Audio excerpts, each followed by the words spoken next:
Hello students, welcome all of you students in the second lecture of the chapter definite integral. Okay student, today our topic is properties of definite integral. देखिए student, पिछले video में हम लोगों ने definite integral का basic पढ़ा था और उसे कैसे हम लिमिट अप्लाई करते हैं आफ्टर इंटीग्रेशन। आज हम लोग पढ़ने जा रहे हैं कि हम प्रॉपर्टीज के थ्रू कैसे सॉल्व करेंगे कुछ क्वेश्चंस डेफिनेट इंटीग्रल के। तो इन प्रॉपर्टीज को बहुत ध्यान समझिएगा। ये प्रॉपर्टीज आपको लगानी पड़ेंगी जहां जरूरत होगी इनकी, और क्योंकि इन प्रॉपर्टीज के बिना वो क्वेश्चन सॉल्व नहीं हो पाएंगे। तो please take care of the full video and note down everything whatever you need it. Okay student, चलिए स्टार्ट करते हैं। तो फर्स्ट प्रॉपर्टी यहाँ पे आती है कि कोई फंक्शन f(x) लिखा है, लिमिट a से b है। अगर यहाँ f(x) dx है, अगर उसी लिमिट पे अगर हम यहाँ पर f(t) dt कर दें, यानी कि जो वेरिएबल ऑफ इंटीग्रेशन है वो चाहे t में हो चाहे x में हो, इससे कोई फर्क नहीं पड़ता है। अगर आपकी लिमिट वही है तो आपका आंसर भी वही आएगा। जैसे एग्जांपल के लिए अगर मान लिया जाता है लिमिट आपको दी हुई है a से b और यहाँ लिखा है sin x dx, और यहाँ लिखा है लिमिट a से b है लेकिन यहाँ लिखा है sin t dt। तो आप जानते हैं कि sin x और sin t दोनों के दोनों फंक्शन में वेरिएबल अलग अलग है, लेकिन जब उसका इंटीग्रेशन करेंगे तो इसका x में आएगा, इसका t में आएगा। लेकिन जब हम लिमिट अप्लाई करेंगे तो उसके बाद वो इस वेरिएबल का कोई मतलब नहीं रह जाएगा, क्योंकि साइन टी का जैसे मान लिया आता है माइनस कॉस एक्स, यहाँ आएगा माइनस कॉस एक्स, यहाँ आएगा माइनस साइन माइनस का कॉस टी।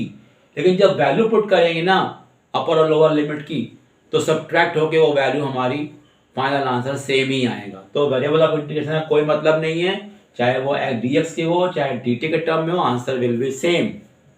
फिर आता है सेकेंड, देखिए a to b f(x) dx is equal to minus b to a f(x) dx। इसका मतलब ये हुआ कि अगर अपर लिमिट लोअर लिमिट को हम लोग इंटरचेंज कर दें तो बाहर आता है माइनस साइन। थर्ड आता है, देखिए a से b आपको लिमिट दी है f(x) dx, इसको हम ब्रेक कर सकते हैं दो पार्ट में, a से c f(x) dx plus c से b f(x) dx। यहाँ पर जो c आता है बीच का टर्म, ये c आपको क्वेश्चन में दिया रहेगा या फिर आपको क्वेश्चन के थ्रू सी को निकालना पड़ेगा।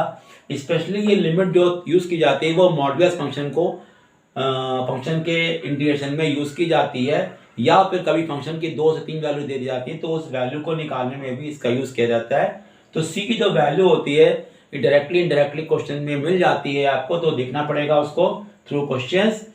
फोर्थ आता है आपका 0 से a f(x) dx will B 0 to a f a minus x. यानी इसका मतलब ये हुआ कि जब लिमिट आपको 0 से π/2, 0 से पाई और 0 से 2 ऐसी कोई क्वेश्चन देते हैं उसमें, तो ये प्रॉपर्टी लगा देते हैं। और इस प्रॉपर्टी को लगाने के बाद याद रखना है आपको कि जो इक्वेशन आपको पहले दी जाती है और जो बाद में प्रॉपर्टी लगाने के बाद आती है उनको हमेशा प्लस करना होता है, जिससे कि आपके पास क्वेश्चन सिंप्लीफाई होके आ जाए। इस तरीके से देखिए ये वाला प्रॉपर्टी है a से b f(x) dx will be equal to a से b f a plus b minus x. यहाँ की प्रॉपर्टी आपकी लगाने के बाद याद रखना है कि आपको दोनों इक्वेशंस को प्लस करना होगा ताकि ये प्रॉपर्टी का सही यूटिलाइजेशन हो सके और क्वेश्चन आसान हो जाए।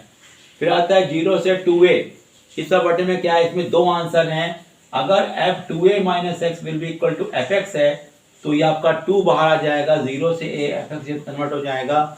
अगर आपका लिखा है f2a minus x is equal to minus fx है तो इसका आंसर 0 आता है। तो याद रखना पड़ेगा, आपको कंडीशन लगानी पड़ेगी यहाँ पर 2a माइनस एक्स चेक करना पड़ेगा और फंक्शन चेक करना पड़ेगा कि fx आ रहा है कि आ रहा है माइनस fx। जैसा आंसर होगा वैसे ही आपको इसकी लिमिट रखनी होगी। अगर यहाँ आया इक्वल टू fx तो 2 बाहर निकाले कर लेंगे, अदरवाइज सीधे 0 लिख देंगे इसका आंसर। अब आता है सेकंड प्रॉपर्टी, इसको बोलते हैं प्रॉपर्टी ऑफ ऑड इवन। इसमें है माइनस a से प्लस a दिया हुआ है, इसके भी दो आंसर हैं। अगर यहाँ पे देखिए इवन फंक्शन होता है तो f minus x is equal to आता है fx, तो ये हो जाएगा 2 बाहर आ जाएगा, 0 से a fx बन जाएगा। और अगर इसका आंसर आता है ऑड फंक्शन है, f लिखा है minus x equal to minus fx, यानी कि आता है बाहर माइनस साइन, उस कंडीशन में इसका आंसर आ जाएगा 0। तो इसको बोलते हैं ऑड फंक्शन, इसको बोलते हैं इवन फंक्शन, तो इसको बोलते हैं ऑड इवन प्रॉपर्टी। तो ये सब प्रॉपर्टीज को ध्यान समझिएगा। इसमें क्या कहते हैं, देखिए ये प्रॉपर्टी नंबर 3, प्रॉपर्टी नंबर 4, 3, 4 5 और 7। ये प्रॉपर्टीज बहुत ज़्यादा यूजफुल होती हैं। तो when I solve the question, please see everything, the use of property and everything, every doubt must be clear here. Okay student, see the questions. Now student, please see, now I'm going to solve some questions on the base of properties. तो जैसे करते हैं हम लोग, आज first property पढ़ने जा रहे हैं। a to b fx dx will be equal to a to c fx dx plus c to b fx dx, यानी कि किसी फंक्शन को अगर हमें इंटीग्रेट करना है within the limit a से b, और फंक्शन की वैल्यू जो है within the limit A B एक नई वैल्यू भी आ रही है, तो वो हमें निकालना पड़ेगा और फंक्शन को ब्रेक करना पड़ेगा मोर देन वन टाइप में। तो जैसे मैंने यहाँ पे क्या किया है कि आप लिखा है मॉड्यूलस फंक्शन में ये प्रॉपर्टी इस्तेमाल की जाती है। ऐसे मैंने दो क्वेश्चन लिए हैं, 2 से लेके 8 है मॉड x माइनस 5 dx, और 0 से लेके π/2 में मॉड के अंदर cos 2x लिखा है। दोनों फंक्शन में मॉड लगा है, आपको दिखाई दे रहा है। हमें यह करना है, यहाँ पर ये हमारा a है, ये हमारा b है, और हमें बीच में एक वैल्यू c निकालनी होगी। तो दो कैसे निकालते हैं, हमें इसकी मॉड की हेल्प से निकालना पड़ेगा। तो अगर हम ये देखें तो यहाँ पे लिखा है x माइनस 5, तो अगर x माइनस 5 को 0 कर दे तो x की वैल्यू कितनी आ जाएगी, 5। तो ये जो हमारा 5 है, ये क्या हमारा 5 जो है वो 2 और 8 के बीच में पढ़ रहा है कि नहीं पढ़ रहा है, आप बताइए। पढ़ रहा है। ये 5 जो आ रहा है वो 2 और 8 के बीच पढ़ रहा है, इसका मतलब c की वैल्यू हो गई 5। अब इसको ब्रेक करेंगे कैसे, देखिए 2 से लेके 5 मॉड x माइनस 5 dx, और 5 से लेके 8 मॉड x माइनस 5 dx। इसको मैंने चेंज कर दिया, 2 से 5 और 5 से 8, a से c था और c से b था। अब करना हमको ये है कि मॉड की जो वैल्यू है वो चेक करनी है निगेटिव है कि पॉजिटिव। मॉड x माइनस 5 की वैल्यू निगेटिव है कि पॉजिटिव चेक करना पड़ेगा। तो 2 से 5 के बीच में ये वैल्यू नेगेटिव आएगी, चाहे आप चेक कर सकते। 2 से 5 की जो कोई नंबर आप देखेंगे, मान लो 3 आता है तो रखते हैं 3 माइनस का 5 आएगा माइनस का 2, तो नेगेटिव आने की वजह से ये पूरा का पूरा मॉड फंक्शन हो गया नेगेटिव। तो क्या करेंगे, 2 से 5 ले लेंगे और माइनस ब्रैकेट में x माइनस 5 dx, और यहाँ पे 5 से 8 के बीच में कोई वैल्यू सोचेंगे, मान लो ले लिया 6, तो 6 माइनस 5 आता है पॉजिटिव, तो ये हो जाएगा 5 से लेके 8 ब्रैकेट में हो जाएगा x माइनस 5 dx। तो ये मेरा आ गया मॉड की वैल्यू। अब सॉल्व करने जा रहे हैं, तो इसका हो जाएगा माइनस का एक्स स्क्वायर बाई 2 प्लस का 5x, और लिमिट आपकी हो जाएगी 2 से 5, और ये हो जाएगा आपका एक्स स्क्वायर बाई 2, और ये हो जाएगा 5x, हो जाएगा लिमिट 5 से लेके 8 तक। अब इसको सॉल्व करते हैं तो देख क्या मिलता है आपको।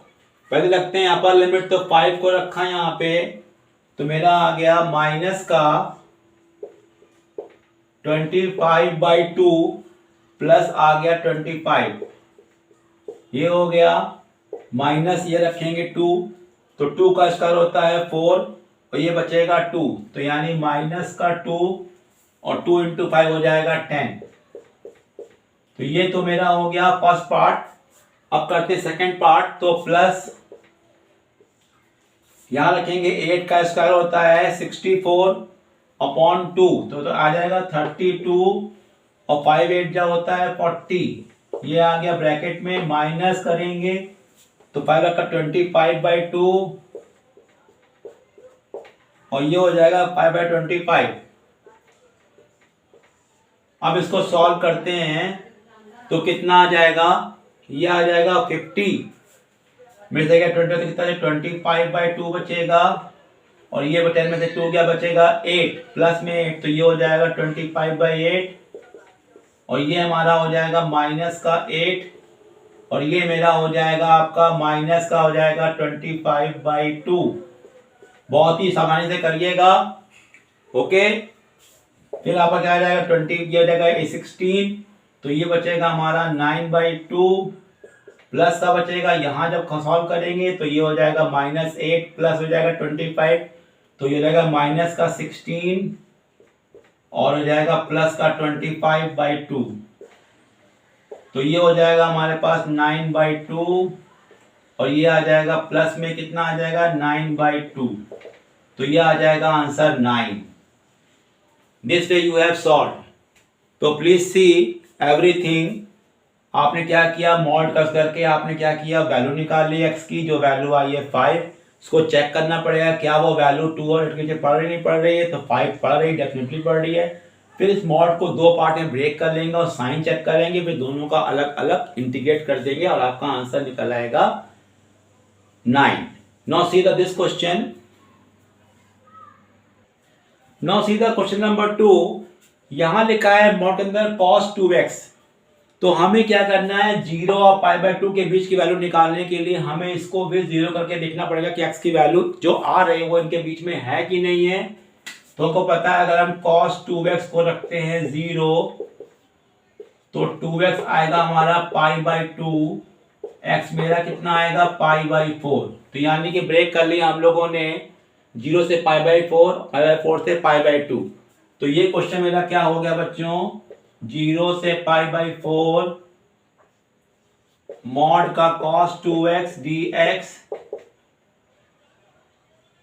और π/4 से π/2 कर देंगे तो मॉड cos 2x dx। ये मैंने इसको ब्रेक कर दिया। अब चेक करेंगे इसकी वैल्यू पॉजिटिव है कि नेगेटिव।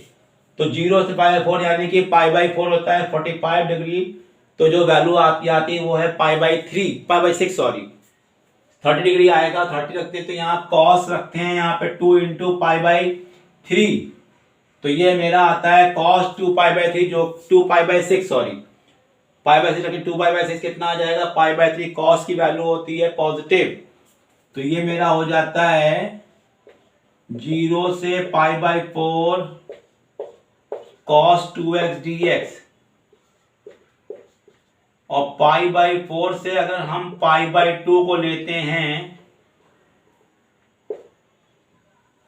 तो π/4 से π/2 यानी कि हो गया, अगर हम वैल्यू लेते हैं इसमें से हमारी आ रही π/3, तो यहां रखेंगे cos 2π/3 यानी कि cos 120 होता है नेगेटिव, तो ये आया हमारा माइनस का cos 2x।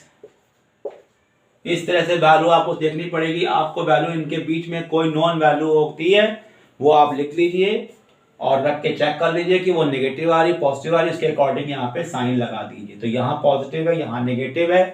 अब बताइए cos का क्या होता है इंटीग्रेशन, cos का होता है sin 2x/2। ये आगे लिमिट आपकी 0 से π/4 और ये आपका आ जाएगा बाहर आ जाएगा माइनस साइन और ये हो जाएगा आपका sin 2x/2 और हो जाएगी यहाँ पे लिमिट π/4 से π/2।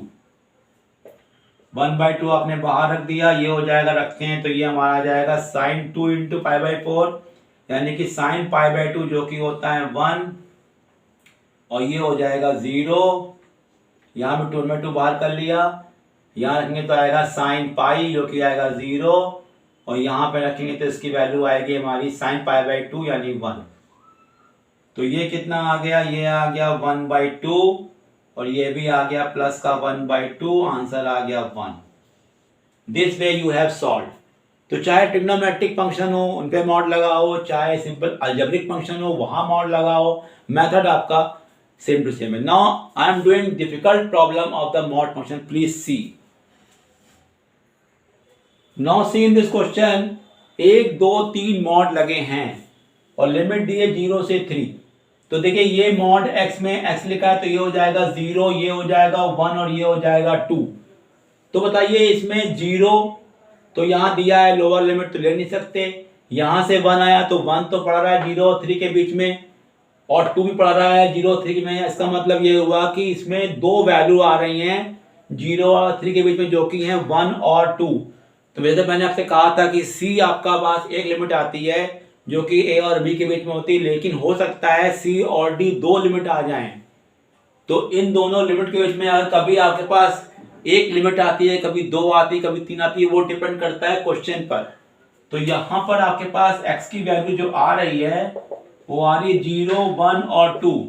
तो इसमें से केवल 1 वैल्यू और 2 वैल्यू जो है वो इनके बीच में पड़ी, तो इसी में इसको ब्रेक करेंगे। तो ये हो गया 0 से 1 mod x minus 1 mod x minus 2 dx।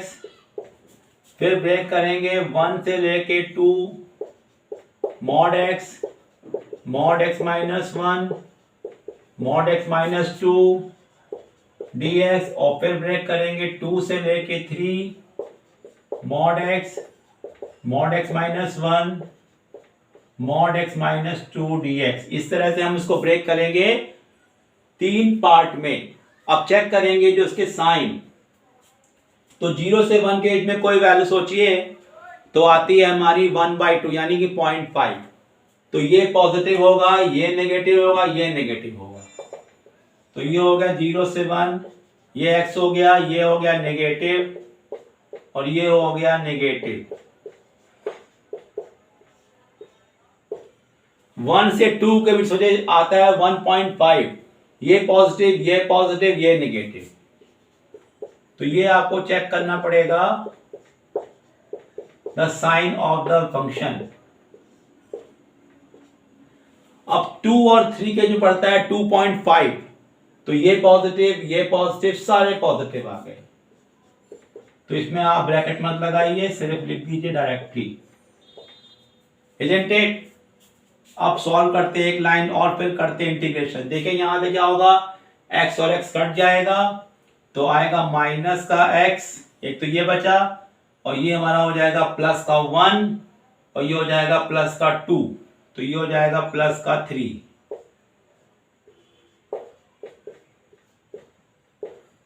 यहां देखिए तो आपका x और x कट जाएगा, ये बचेगा x -1 और ये हो जाएगा प्लस का 2, -1 और प्लस का 2 हो जाएगा प्लस का 1। फिर चेक कर लीजिए, देखिए ये हो जाएगा -x और ये प्लस x कट जाएगा, x बचेगा -1 और प्लस 2 यानी हो जाएगा +1। और लास्ट में 2 से 3 है, ये हो जाएगा 3x माइनस का 3।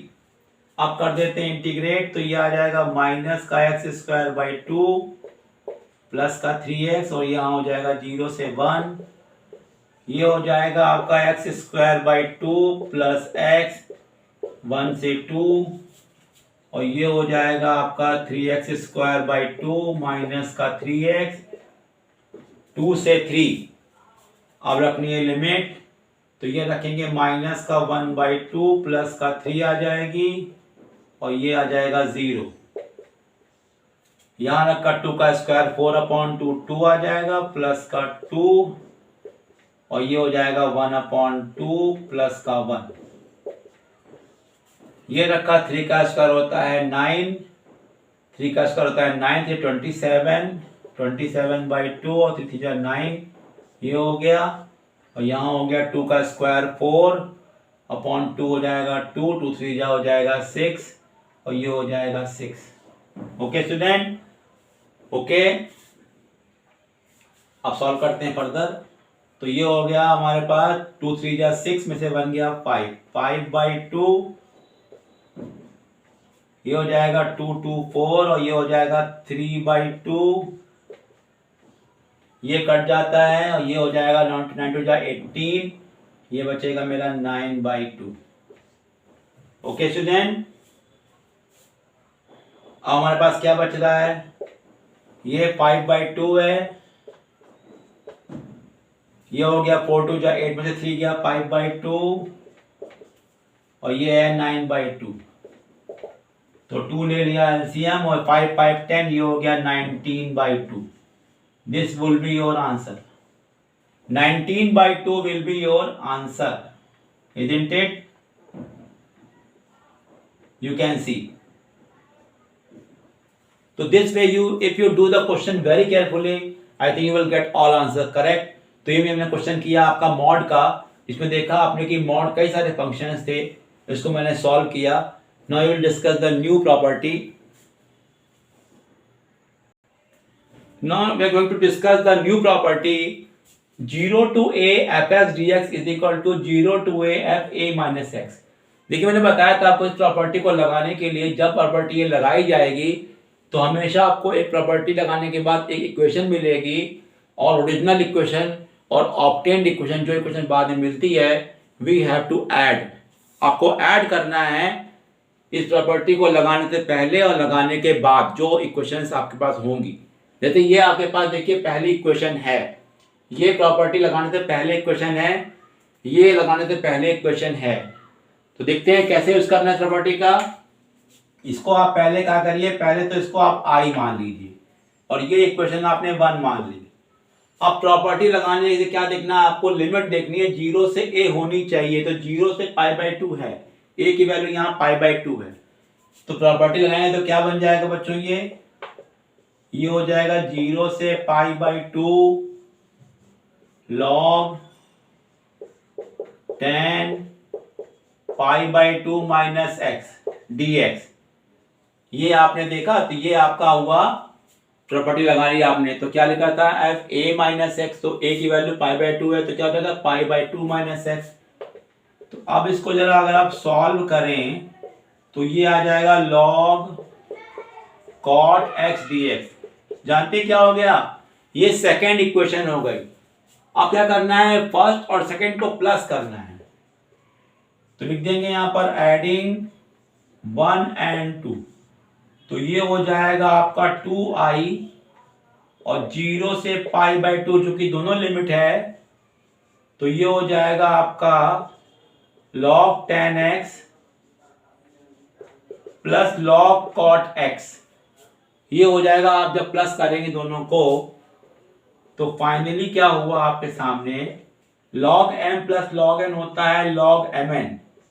तो ये हो जाएगा log 10x into cot x. आपको पता होना चाहिए कि tan और cot एक दूसरे के रेसिप्रोकल फंक्शन है, तो इसका आंसर आएगा 1। तो log 1 की वैल्यू क्या होगी बच्चों, 0।